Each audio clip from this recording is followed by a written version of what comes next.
ইনায়ার কথা শুনে ইভান হাসে আর বলে, অবশ্যই ইনা, আপনি যখন বলেছেন তাহলে আপনার বিয়ের খাবার এই ইভান চৌধুরী রান্না করবে। তবে যাই বলেন, আগে জানা ছিল না আমার বউয়ের বিয়ের খাবার এত মজা হয়। তাহলে আরও 4-5টা বিয়ে কর, তাদের তালাক দিতাম, এরপর বিয়ের দাওয়াত দেখাতো। বুদ্ধিটা দারুণ ইভান ভাই, সমস্যা নাই, এখন আপনার আর আমার ডিভোর্স হয়ে গেছে, চাইলে অন্য কাউকে বিয়ে করতে পারে। ইনা, সেটা তো করা যায়, কিন্তু কি করব বলেন, যতক্ষণ না এক বউয়ের বিয়ে দিচ্ছে ততক্ষণ অন্য কাউকে কি করে বিয়ে করি। আগে আপনাকে বিদায়, কি পরে জীবনে অন্য কেউ আগমন করবে। কিন্তু ইভান ভাই, আমি এখন আপনার বউ না, আমাদের ডিভোর্স হয়ে গেছে অনেক আগে। আজকের পর থেকে আমি আপনার বউ না, বরং বোন। নিজের ছোট বোনের বিয়ের দায়িত্ব হিসাবে বড় ভাই হিসাবে আপনাকে নিতে হবে ইভান ভাই। ইনায়ার মুখে বড় ভাই কথাটা শুনে ইভান দুষ্ট হাসি দিয়ে বলে, ওয়াও, বউ থেকে সোজা বোন, আর জামাই থেকে বড় ভাই, দারুণ বিষয়, সম্পর্ক বদলে গেল একটি পলকে, বউ থেকে কে যে বোন হল রে। ইভানের হাসি ইনায়ার পছন্দ হয় না, তাই সে কোনো কথা না বলে ছাদ থেকে চলে এসে ইভান পাশের টেবিলে থাকা ফুল নিজের হাতে নিয়ে ছাদে সুন্দর করে সাজাতে থাকে। অন্যদিকে ইনা নিজের রুমে চলে আসে, দরজা বন্ধ করে দেয়, তার নিজের উপর নিজের রাগ হচ্ছে। ইনা বলে, ইনা, তুই কবে থেকে এইরকম বেহা হয়ে গেলি? ইভান ভাই যখন তোকে ভালোবাসে না তখন তুই কোনো তাকে ভালোবাসবি? যে তোকে ছাদ থেকে ফেলে দিয়ে মেরে ফেলতে চেয়েছে তার জন্য তুই কান্না কোনো করবি? ইভান ভাই যখন তোর বিয়েতে খুশি মনে সব কাজ করছে তখন তুই কোনো মন খারাপ করে থাকবি? এতটা বেহা তুই কবে থেকে হলি? ইনা, কবে থেকে? ইনায়ার নিজের উপর প্রচুর রাগ হচ্ছে, সে নিজের গালে নিজেই থাপ্পড় দেয়। ইনা সেই রাতে ঠিক করে সে নিজের জীবন থেকে ইভানের নাম সবসময়ের জন্য মুছে দিবে। আর কোনো দিন ইভানের জন্য কান্না করবে না, নিজের নতুন জীবন শুরু হচ্ছে সেখানে ফোকাস করবে। সময় খুব দ্রুত পার হয়ে যায়। আজকে ইনায়ার বিয়ে, চৌধুরী বাড়িতে বিয়ে উপলক্ষে অতিথিরা এসেছে, শহরের অনেক ধনী ব্যক্তিকে আমন্ত্রণ করা হয়েছে বিয়েতে। নিজের রুমে বউ সাজে বিয়ের শাড়ি পরে বসে আছে ইনা, তার সাজ প্রায় কমপ্লিট। ইনায়ার পরনে তার মায়ের বিয়ে লাল বেনারসি শাড়ি, গায়ে গয়না, নাকে নোলক, হাতে চুড়ি। মেকআপের লোক বলে, ম্যাম, আপনার সাজ কমপ্লিট, আয়নায় নিজেকে দেখেন কেমন হয়েছে। মেকআপ করা মহিলার কথা শুনে ইনা আয়নার দিকে তাকিয়ে দেখে তাকে একদম নতুন বউয়ের মতো লাগছে। নিজের মায়ের শাড়িতে তার সৌন্দর্য যেন দ্বিগুণ বেড়ে গেছে। তবে মনে ভয় হচ্ছে, তার কপালে কি সত্যি কারো সাথে সংসার করা লেখা আছে? ইনা কি পারবে নিজের ভালোবাসা দিয়ে অচেনা একজন পুরুষের মন জয় করে নিতে? যদি সে ও ইভানের মতো ইনায়াকে ঘৃণা করে তখন কি করবে ইনা? ইনা যখন আয়নার নিজেকে দেখতে থাকে তখন দরজা দিয়ে রুমে ভিতরে আসে অরুণা বেগম। আয়নার সামনে দাঁড়িয়ে থাকা ইনায়াকে দেখে ওনার চোখ পানি এসে যায়।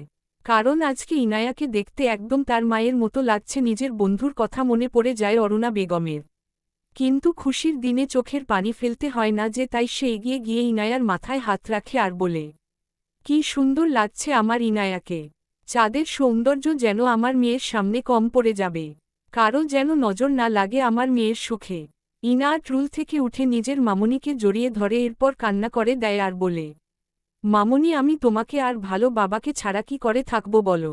এই বিয়ে আমি করতে চাই না মামনি। ইনায়ার কথা শুনে অরুণা বেগম হাসে আর বলে, তোর মামনি আর ভালো বাবার ও তোকে ছাড়া থাকতে অনেক কষ্ট হবে রে ইনা। কিন্তু কি করব বল, মেয়ের সুখের জন্য সব কষ্ট সহ্য করতে হবে আমাদের। ইনা অরুণা বেগম অনেক সময় কথা বলে, এরপর সবাই ইনায়াকে বিয়ের আসরে নিয়ে আসার জন্য রুমে যায়। অন্যদিকে ইভান বিয়ের সকল কাজ করছে, বরকে গাড়ি থেকে নামিয়ে বিয়ের আসরে নিয়ে যায়। তবে ইনায়ার বরকে তার বড্ড পরিচিত লাগছে, কোথায় যেন দেখেছে সে, কিন্তু মনে করতে পারছে না। বউকে নিয়ে সকলে সিঁড়ি দিয়ে নিচে নামতে থাকে, ইভান সেই দিকে তাকিয়ে দেখে একবার। ইভান দেখতে থাকে ইনায়াকে, কি সুন্দর লাগছে মেয়েটাকে, ইভানের চোখ যেন জুড়িয়ে যায়। সবাই ইনায়াকে বিয়ের আসরে বসিয়ে দেয়, বরযাত্রী এসে ছবি তুলে, এরপর কাজী আসে ইনায়ার কাছে আর বলে, মা, তুমি কি অরণ্য রাজ চৌধুরীকে বিয়ে করতে রাজি? অরণ্য রাজ চৌধুরী নামটা ইনা ভালো করে শুনে নাই, কারণ তার চোখ এখন ইভানের দিকে সীমাবদ্ধ আছে। কাজী আবার জিজ্ঞেস করে, আপনি কি রাজি মা? ইনা রাজি থাকলে বলেন কবুল। কাজীর কথা শুনে ইনা ইভানের দিকে তাকিয়ে দেখে, এরপর চোখে জমে থাকা পানি নিয়ে বলে, কবুল, কবুল, কবুল। ইনায়ার মুখে কবুল শুনে সবাই খুশি হয়ে যায়, তারা হাত তুলে দোয়া করতে থাকে। অন্যদিকে ইভানের মনের মধ্যে হঠাৎ করে ভীষণ কষ্ট অনুভব হতে থাকে। ইনা আজ থেকে অন্য কারো সেটা জেনে তার খুশি হওয়ার কথা, কিন্তু কষ্ট কোনো হচ্ছে। সবাই বরকে বিয়ের আসরে নিয়ে আসে একসাথে, তারা ছবি তুলে, কিন্তু ইনা একবার ও পাশে থাকা মানুষের দিকে তাকিয়ে দেখে না। সে জানে ও তার স্বামীর পরিচয় কি, তাকে দেখতে কেমন। তবে চারপাশের মেয়েদের কথা শুনে মনে হচ্ছে সেই অচেনা লোক দেখতে অনেক সুদর্শন। বিয়ে শেষ হয়ে যায় চৌধুরী বাড়ি থেকে। ইনায়ার বিদায়ের সময় অরুণা বেগম আর মিলন সাহেব কান্না করছেন, কিন্তু ইভান তাদের সামনে আসে নাই, সে তার রুমে চলে যায়। ইনা এখন গাড়িতে বসে আছে, জানালা দিয়ে রাতের আকাশ দেখা যাচ্ছে। ইনায়ার পাশে বসে থাকা পুরুষ একদম চুপচাপ বসে আছে, ইনায়ার কোনো ইচ্ছা নাই তাকে দেখার। গাড়ি অল্প সময়ের মধ্যে বাড়িতে পৌঁছে যায়, সেখানে একজন মহিলা বের হয়ে আসে বরণ করার জন্য। ইনা সেই দিকে বেশি খেয়াল করে না, এরপর তাকে বাড়ির ভিতরে নিয়ে যায়। বর্তমানে ইনা বাসর ঘরে বসে আছে, ফুল দিয়ে সজ্জিত বিছানায় সে বসে আছে। তবে তার বর এখনও রুমে আসে নাই। ইনায়ার ভাবনার মাঝে হঠাৎ করে একজন সুষম দেহের অধিকারী লোক তার রুমে আসে। ইনা বিছানা থেকে উঠে এগিয়ে যায় তার কাছে, এরপর তাকে যখন সালাম করবে তখন সে বলে, ইনা ঠিক এমন করে সারাজীবন আমার পায়ের কাছে পড়ে থাকবেন আপনি, ওখানে আপনার জায়গা। হঠাৎ করে এমন কথা শুনে ইনা সামনে দাঁড়িয়ে থাকা পুরুষের দিকে তাকায়। সামনে সে যাকে দেখতে পায় তাকে দেখে তার চোখ বড় বড় হয়ে যায়, এক ঝটকায় সরে যায় আর বলে, মিস্টার অরণ্য রাজ চৌধুরী আপনি? হ্যালো মিসেস ইনা রাজ চৌধুরী, ওয়েলকাম আপনাকে আমার বাড়িতে বা আমার জীবনে আসার জন্য। তবে এইটা আপনার বাড়ি না, জাহান্নাম আপনার জন্য। আপনার সাথে কি আমার বিয়ে হয়েছে অরণ্য? যাকে আমি নিজের থেকেও বেশি ঘৃণা করি তার সাথে আমার বিয়ে হয়েছে। আপনি আমার চিরশত্রু অরণ্য, আপনার সাথে আমি কোনোদিন সংসার করব না। ঘৃণা করি আপনাকে আমি অরণ্যা, ঘৃণা করি। আজকে আমি অনেক অসুস্থ, বিছানা থেকে উঠে দাঁড়াতে পারছি না, তবুও গল্প দিয়েছি। দয়া করে নেগেটিভ কমেন্ট করবেন না কেউ। ইনায়ার মুখে ঘৃণা করে কথাটা শুনে অরণ্য হাসে, এরপর এগিয়ে যায় ইনায়ার কাছে। ইনা একটু একটু করে পিছিয়ে যেতে থাকে, অরণ্য সামনের দিকে এগিয়ে আসতে আসতে একদম দেয়ালের কাছে চলে যায়। ইনা অনুভব করে তার পিছনে দেয়াল, তাই সে আর কোথাও যেতে পারবে না, সেটা বুঝতে পারে। অন্যদিকে অরণ্য নিজের মুখে একটা হাসি রেখে ইনায়ার শরীরের কাছে গিয়ে কানের কাছে মুখ নিয়ে বলে, বাসর ঘরে জামাইকে আদর করতে হয় মিসেস ইনা, ঘৃণা না। আর আজকে যেহেতু আমাদের বাসর রাত, তাহলে চলুন একটু এনজয় করি আমার প্রিয় শ্যাও। অরণ্যর এত কাছে আসা ইনায়ার পছন্দ হয় না, তার জীবনে কখনো কোনো পুরুষ মানুষ তার এত কাছে আসে নাই। অরণ্য ইনায়ার খুব কাছে গিয়ে কথা বলার কারণে তার শ্বাস ইনায়ার শরীরে পড়ছে। অরণ্যর উপর বেশ রাগ হয় ইনায়ার, সে এক ধাক্কা দিয়ে তাকে দূরে সরিয়ে দিয়ে বলে, দেখেন মিস্টার অরণ্য, আপনার সাথে আমার বিয়ে হয়েছে জোর করে। যদি আমার আগে জানা থাকতো যে আপনার সাথে আমার বিয়ে হতে চলেছে, তাহলে বিয়ে তো অনেক দূরের কথা, আপনাকে আমি খুন করে ফেলতাম। আরে এত রাগ ভালো না মিসেস ইনা, আর আমাকে খুন করলে আপনি বিধবা হয়ে যাবেন, সেটা কি করে হতে দেয় আমি? আচ্ছা এইসব বাদ দেন, চলুন বাসর করি। অরণ্য কথাটা বলে আবার ইনায়ার দিকে এগিয়ে আসতে থাকে। ইনা আশেপাশে তাকিয়ে কোনো কিছু খুঁজতে থাকে। অরণ্য যখন ওর হাত টাচ করতে যাবে তখন ইনায়ার চোখ যায় পাশে থাকা টেবিলে ফলের ঝুড়িতে থাকা ছুরির দিকে। ইনা তাড়াতাড়ি করে ছুরিটা হাতে নিয়ে নেয়, এরপর অরণ্যর হাতে বসিয়ে দেয়। অরণ্য হাতে ছুরির আঘাত এত ভালো করে লাগে নাই। ফল টাকার ছুরি থাকার কারণে এর মধ্যে বেশি ধার নাই। অরণ্য ব্যথায় মৃদুস্বরে বলে, আহ ইনা কি করলেন আপনি এইটা? ইনা ছুরিটা হাতে শক্ত করে ধরে অরণ্যর গলার উপর রাখে, এরপর নিজেকে ছাড়িয়ে সামনের দিকে আসে। দেয়ালের সাথে অরণ্যকে পিন করে ওর গলায় ছুরি ধরে বলে, শুনুন মিস্টার অরণ্য রাজ চৌধুরী, আপনাকে দেখে এই ইনা ভয় পায় না, ঠিক আছে? যদি কখনো আমাকে টাচ করার চেষ্টা করেন এই ছুরি দিয়ে আপনার খুন করব। প্রয়োজনে বিধবা হয়ে খুনের মামলার আসামি হব, জেলে যাব, কিন্তু আপনার সাথে সংসার করব না। এই ইনা কারো বাপকে দেখে ভয় পায় না। ইনায়ার কথা শুনে অরণ্যর চেহারায় ভয় না, বরং ওর মুখে হাসি ফুটে ওঠে। অরণ্য গলায় থাকা ইনায়ার হাত সরিয়ে দেয়, এরপর বলে, ওয়াও কি তেজ আপনার মিসেস ইনা। অবশ্য অরণ্য রাজ চৌধুরী বউ হয়ে যদি এইটুকু তেজ না থাকে তাহলে কি করে হয়? তবে আপনার হাতে থাকা ছুরি দিয়ে হাত কাটতে পারবেন, কিন্তু গলা না, তাই শুধু শুধু কষ্ট করতে যাবেন না। অরণ্য যদি কখনো আমাকে আপনি টাচ করার চেষ্টা করেন তাহলে আপনাকে খুন আমি অবশ্যই করব। যদি ছুরি দিয়ে করতে না পারি বন্দুক দিয়ে হলেও করব। ইনা আপনাকে টাচ করার কোনো আগ্রহ আমার বর্তমানে নাই, না ভবিষ্যতে কোনো দিন থাকবেও না। কোনো নারীর অনুমতি না নিয়ে তাকে টাচ করা কোনো পুরুষ মানুষের শিক্ষা হতে পারে না।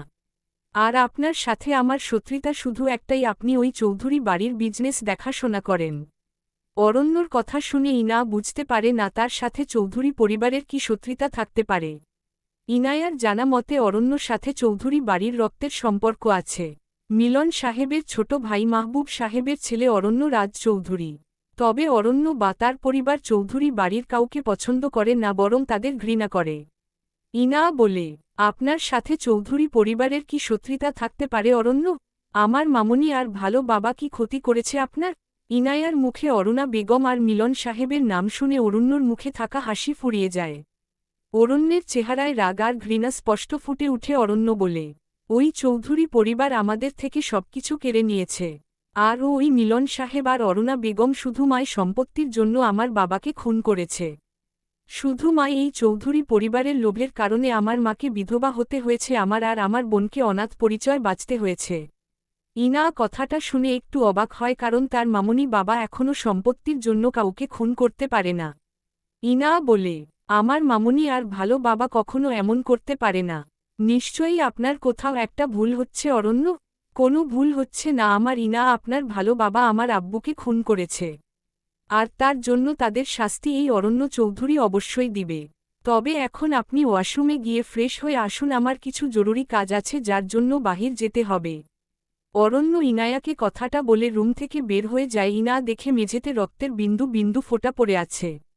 ইনায়ার করা ছুরির আঘাতের কারণে হয়তো অরণ্যর হাত কেটে গেছে, যা থেকে রক্ত গড়িয়ে পড়েছে মেঝেতে। ইনা অল্প কিছু সময় অরণ্যর বলা কথা ভাবে, কিন্তু কোনো কথার মানে সে বুঝতে পারে না। এরপর ইনা অরণ্যর কথা অনুসারে ওয়াশরুমে গিয়ে ফ্রেশ হয়ে আসে, নিজের গলা থেকে ভারী ভারী গয়না খুলে ফেলে। সারাদিন অনেক টায়ার্ড থাকার কারণে বিছানায় শুয়ে ঘুমের দেশে পাড়ি দেয় ইনা। রাত যখন 12টা তখন দরজা খুলে রুমে প্রবেশ করে অরণ্য, ওর হাতে ব্যান্ডেজ করা। মূলত হাতের কাটা স্থানে ব্যান্ডেজ করার জন্য বাহিরে চলে গিয়েছিল অরণ্য। রুমে এসে দেখে ইনা বিছানায় ঘুমিয়ে আছে। অরণ্য সেই দিকে একবার তাকিয়ে দেখে। এরপর নিজের আলমারি থেকে কাপড় নিয়ে ওয়াশরুমে চলে যায়। ফ্রেশ হয়ে এসে বিছানা থেকে বালিশ নিয়ে সোফায় শুয়ে পড়ে। ইনায়ার ঘুমিয়ে থাকার কারণে অরণ্যর উপস্থিতির বিষয়ে তার কোনো ধারণা নাই। সকাল 7টা জানালার কাচ ভেদ করে সূর্যের আলো এসে পড়ে ইনায়ার সারা মুখে। ইনায়ার পিটপিট করে চোখ খুলে দেখে সে অচেনা একটা রুমে শুয়ে আছে। ইনায়ার মনে পড়ে কালকে তার বিয়ে হয়েছে, তাও আবার তার চিরশত্রু অরণ্যর রাজ চৌধুরীর সাথে। ইনা রুমের আশেপাশে তাকিয়ে দেখে অরণ্য কোথাও নাই। তাহলে কি অরণ্য কালকে সারারাত বাহিরে কাটিয়ে দিয়েছে? ইনা বলে, ওই অরণ্য রাজ চৌধুরী কি রাতে ফিরে আসে নাই? তাহলে কি ওনার হাতে থাকা ছুরির আঘাতে ও কি ব্যান্ডেজ করেন নাই? ইনায়ার মনে পড়ে অরণ্য তার কথা সে কোনো ভাবতে যাবে। যদি অরণ্য সারারাত বাড়ি না ফিরে তাহলে তার কি? ইনা আর অরণ্যর চিন্তা করে না, বরং সে ফ্রেশ হতে ওয়াশরুমে চলে যায়।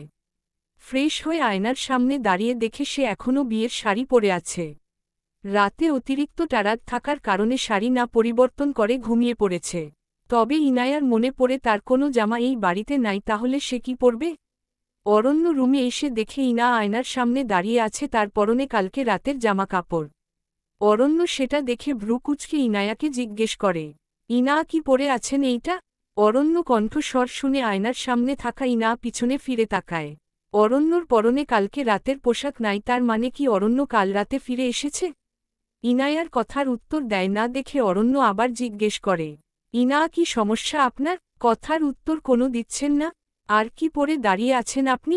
অরণ্যর কথা শুনে ইনা নিজের ভাবনার জগৎ থেকে বের হয়ে আসে। তবে সে অরণ্যর কথার উত্তর না দিয়ে আশেপাশে কি যেন খুঁজতে থাকে।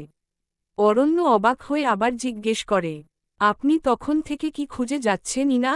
আপনার চোখ দুইটা খুঁজে যাচ্ছি অরণ্য। আপনার চোখ কোথায় হারিয়ে গেছে?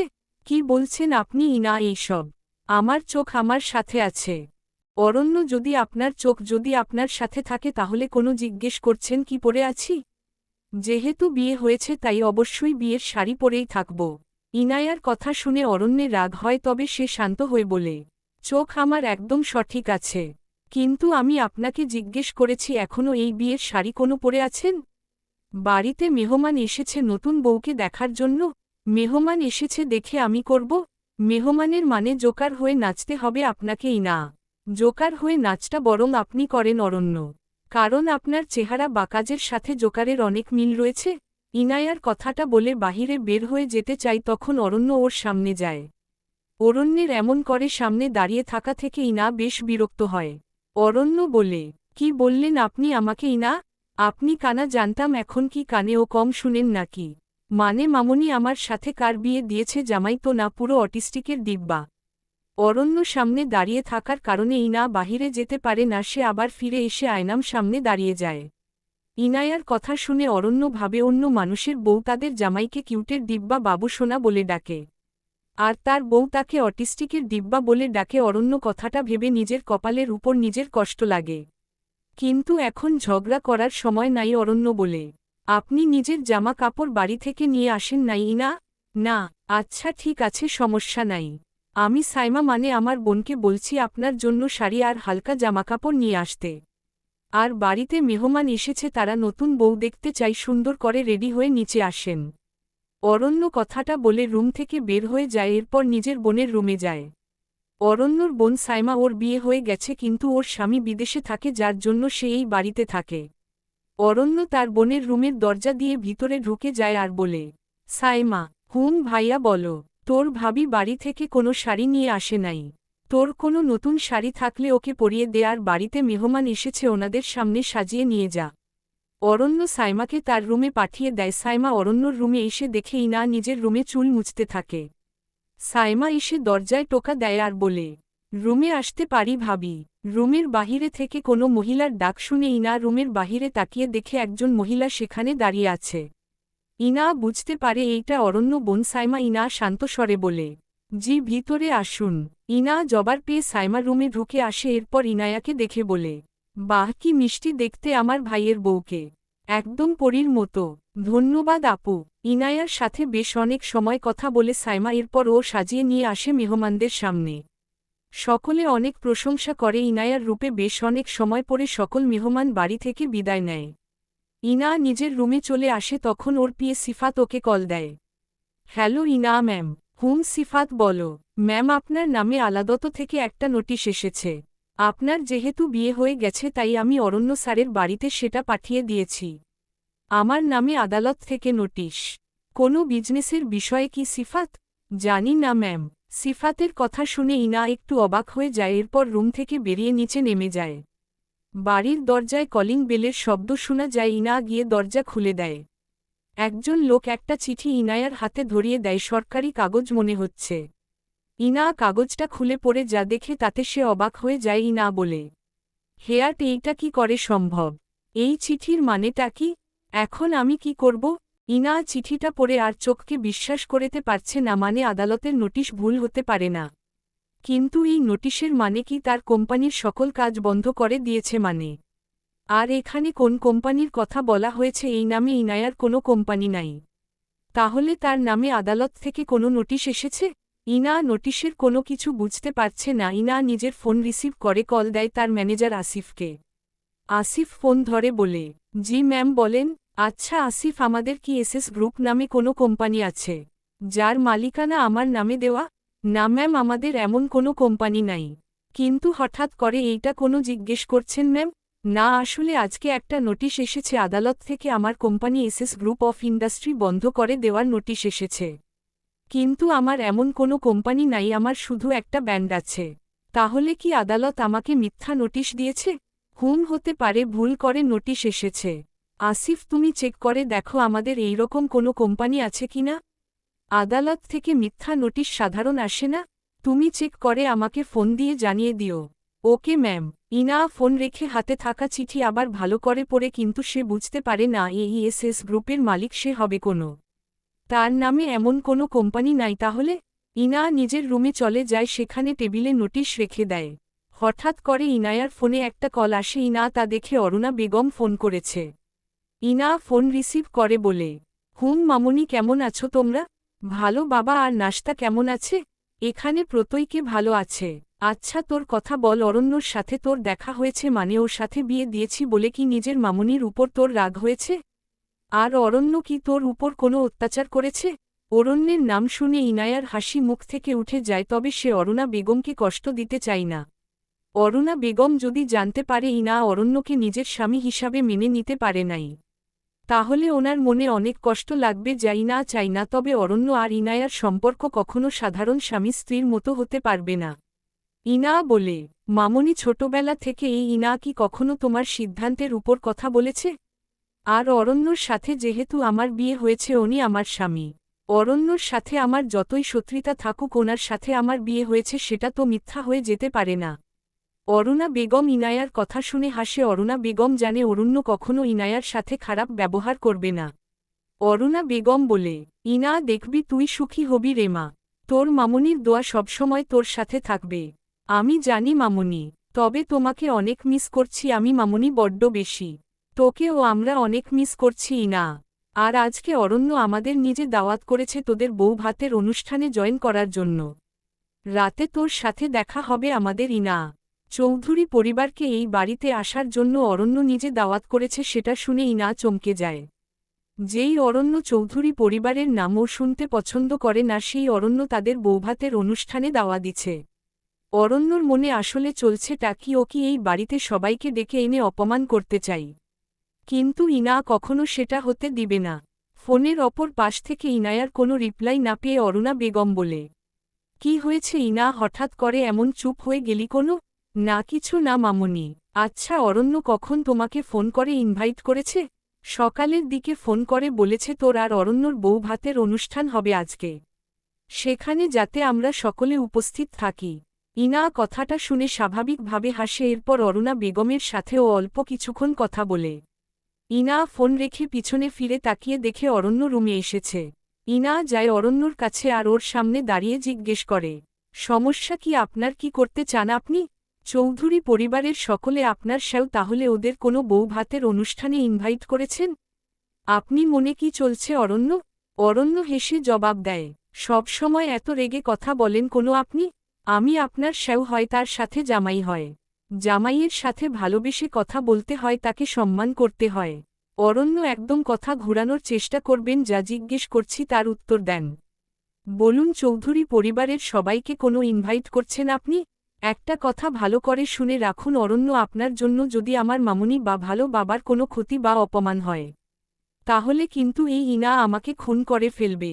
ইনায়ার খুন করার কথা শুনে অরণ্য ভাবে, মানুষের বউরা তাদের জামাইকে একটু পরপর কিস করতে চাই, আর বউ তাকে কথায় কথায় খুন করতে চাই। আম্মু, গোপন জল্লাদ মেয়ের সাথে আমার বিয়ে দিয়ে দিলে নাতি নাতনির মুখ না দেখে নিজের ছেলের মরা মুখ তোমাকে দেখতে হবে। অরণ্যর কোনো জবাব না পেয়ে ইনা আবার জিজ্ঞেস করে, কি সমস্যা আপনার? উত্তর দেন না কোনো? আরে জল্লাদ বউ থুক্কু, মিসেস ইনা শান্ত হয়ে যান। শুনুন, চৌধুরী পরিবারের সাথে আমার শত্রুতা অবশ্যই আছে, কিন্তু ওনারা আপনার পরিবার। মেয়ের বউ ভাতে যদি তার পরিবারের কেউ না আসে, তাহলে বিষয়টা খারাপ দেখা যায়, যার জন্য ওনাদের আমন্ত্রণ জানাতে হয়েছে আমার। সত্যি বলছেন? সত্যি বউ আমার বিশ্বাস করেন। অরণ্যে কথা শুনে ইনায়ার বিশ্বাস হয় কোনো জানি অরণ্যে কথা এখন অবিশ্বাস করতে ইচ্ছা করে না তার। অরণ্য আয়নার সামনে দাঁড়িয়ে নিজের চুল ঠিক করতে থাকে আর বলে, আজকে আমাদের বউ ভাতের অনুষ্ঠান, তাই দয়া করে রেডি থাকবেন। আর অনুষ্ঠানে কোনো ঝামেলা করবেন না, কারণ সেখানে অনেক মিডিয়া আর আপনার পরিবারের লোক থাকবে। অরণ্য, আপনার কথা কি মানে? আমি কি ঝামেলা করি? ইনায়ার কথা শুনে অরণ্য পিছনে ফিরে ইনায়ার দিকে তাকিয়ে বলে, না, আপনি ঝামেলা করেন না, বরং নিজের স্বামীর খুন করেন। যদি সত্যি আপনাকে কোনো খুন করে ফেলতে পারতাম। খুন যদি আপনি করেন, তাহলে অরণ্য রাজচৌধুরী খুশি মনে তা গ্রহণ করতে রাজি। এইসব সস্তার ডায়লগও অন্য মেয়েকে দিয়ে তাকে ইমপ্রেস করার চেষ্টা, বাট এই ইনায়াকে না। আপনি কি চান আমি অন্য মেয়ের সাথে এমন মিষ্টি মিষ্টি কথা বলি? শুনুন অরণ্য রাজচৌধুরী, আপনি মেয়েদের সাথে মিষ্টি করে কথা বলেন, বাতিতা করে বলেন, সেটা নিয়ে এই ইনায়ার কোনো মাথা ব্যথা নাই। ইসলামের 4টা বিয়ে জায়েজ আছে, আপনার যদি খুব শখ থাকে তাহলে 4টা, কোনো এর বেশিও করতে পারেন। এই ইনা আপনাকে অনুমতি দিয়ে দিয়েছে। ইনা কথাটা বলে রুম থেকে বের হয়ে যায়। অরণ্য নিজের কপালে হাত দিয়ে একটা চুমো খায়। কপাল করে একটা বউ পেয়েছে সে। বিয়ের পরের দিন সকালে নিজের স্বামীকে 4 বিয়ে করার পারমিশন দিয়ে দেয়। বাংলাদেশ সরকারের কাছে আবেদন জানায় এমন বউ যেন ঘরে ঘরে দেয়, আমি একা কোনো সহ্য করব। সময় বিকাল 5টা। অরণ্য রাজচৌধুরী বাড়িতে আজ অনেক মেহমান এসেছে। অনেক মিডিয়া, বড় বড় শহরের ব্যবসায়ী সকলে উপস্থিত হয়েছে। ইনা ওর রুমে বসে আছে। অরণ্য পরনে একটা সাদা পাঞ্জাবি আর পায়জামা উপস্থিত সকলের সামনে অরণ্য বেশ ভালো করে কথা বলছে। তবে এখন সকলে ইনায়াকে দেখতে চাই, মিডিয়ার লোকও অরণ্য আর ইনায়াকে একসাথে দেখতে চাই। অরণ্য সিঁড়ি দিয়ে উপরে উঠে যায়, নিজের রুমের সামনে দাঁড়িয়ে দরজায় নক করে। অরণ্য বলে, ইনা আপনি কি রেডি হয়েছেন? আমি কি ভিতরে আসব? হুম আসেন। ইনায়ার জবাব পেয়ে অরণ্য ভিতরে ঢুকে যায়, সেখানে খাটের উপর নতুন বউয়ের মতো করে বসে আছে ইনা। পরনে তার সাদা শাড়ি, মাথায় টিকলি, শরীরে সিম্পল সাজেতে যেন ইনায়াকে অসম্ভব সুন্দর লাগছে। অরণ্য নিজের চোখ সরাতে পারছে না, ইনায়ার থেকে প্রায় 2 মিনিট তাকিয়ে থাকে ইনায়ার দিকে। এরপর অরণ্যর হুঁশ ফিরে আসে, সে ইনায়ার বেডের কাছে গিয়ে তার হাত বাড়িয়ে দেয়। ইনা অরণ্যর হাত ধরে বেড থেকে নামে। অরণ্য বলে, ইনা আমাকে খুন করার জন্য আপনার আর বন্দুকের ব্যবহার করতে হবে না। এত সুন্দর করলে সাজলে অরণ্য রাজচৌধুরী কোনো যেন পুরুষ খুন হয়ে যাবে। অরণ্যর কথা শুনে ইনায়ার রাগ না বরং লজ্জা লাগছে, তবে সে কোনো কথা বলে না। অরণ্য ইনায়ার হাত ধরে নিচে নিয়ে যায়। তারা যখন সিঁড়ি দিয়ে নিচে নামে তখন সব আলো তাদের উপর পড়ে। মিডিয়ার সকলে তাদের ছবি তুলতে বিজি থাকে। অন্যদিকে ইনায়ার বিয়ের অনুষ্ঠানে ইভানও আসে। সে আসতে চাই নাই, বাট অরুণা বেগম জোর করে নিয়ে আসে। ইভান দূরে দাঁড়িয়ে আছে। অরুণা বেগম আর মিলন সাহেব এসে ইনায়ার সাথে কথা বলে, যদিও অরণ্য বা ওর বোন কোনো কথা বলে নাই তাদের সাথে। অনুষ্ঠান শুরু হয়, সেখানে উপস্থিত অনেক কাপল ডান্স করতে থাকে। সেটা দেখে অরণ্য নিজের হাত ইনায়ার দিকে এগিয়ে দেয়। ইনা ভ্রু কুঁচকে অরণ্যর দিকে দেখে। অরণ্য কোনো কথা না বলে ইনায়ার হাত ধরে তাকে সকলের মধ্যে নিয়ে আসে। ইনায়ার কোমর জড়িয়ে ধরে অরণ্য নিজের কাছে নিয়ে আসে। ইনা চমকে যায়। অরণ্য বলে, কি সমস্যা আপনার? অরণ্য এমন করছেন কোনো? কোমর থেকে হাত সরান বলছি। আমি আপনার কোমর না জড়িয়ে ধরি তাহলে ডান্স কি করে করব? আর আমি আপনাকে টাচ করি নাই, বরং শাড়ির উপর হাত রেখেছি। অরণ্য ইনায়াকে নিজের কাছে নিয়ে আসে, এরপর ওর হাত দিয়ে ওকে ঘুরাতে থাকে। পরে একবার ইনায়াকে পিছনে ঘুরিয়ে নিয়ে এসে ওর কাঁধে কাছে নিজের মুখ নেয়। ইনায়ার শরীরে শিহরণ বয়ে যায়। এরপর তারা ডান্স করতে থাকে। অন্যদিকে ইভান তাকিয়ে তাকিয়ে সব দেখে যাচ্ছে। ইভানের কোনো জানি খারাপ লাগছে। ইভান বলে, যাকে নিজের জীবন থেকে ইচ্ছা করে দূরে সরিয়ে দিয়েছি, তার সাথে অন্য পুরুষকে দেখলে খারাপ কোনো লাগছে আমার? ইনা আর অরণ্যের ডান্স করার মধ্যে বাড়িতে প্রবেশ করে পুলিশের সদস্য। সকলে অবাক হয়ে তাকিয়ে থাকে সেই দিকে। ইনা আর অরণ্য পুলিশকে দেখে নিজেদের ডান্স থামিয়ে দেয়। পুলিশ এগিয়ে আসে ইনায়ার দিকে, এরপর বলে, মিসেস ইনা, আপনাকে খুনের দায়ে অ্যারেস্ট করা হলো। মানে? আপনার জন্য প্রায় 20 জন মানুষের মৃত্যু হয়েছে, যার শাস্তি হিসাবে আপনাকে জেলে যেতে হবে আমাদের সাথে।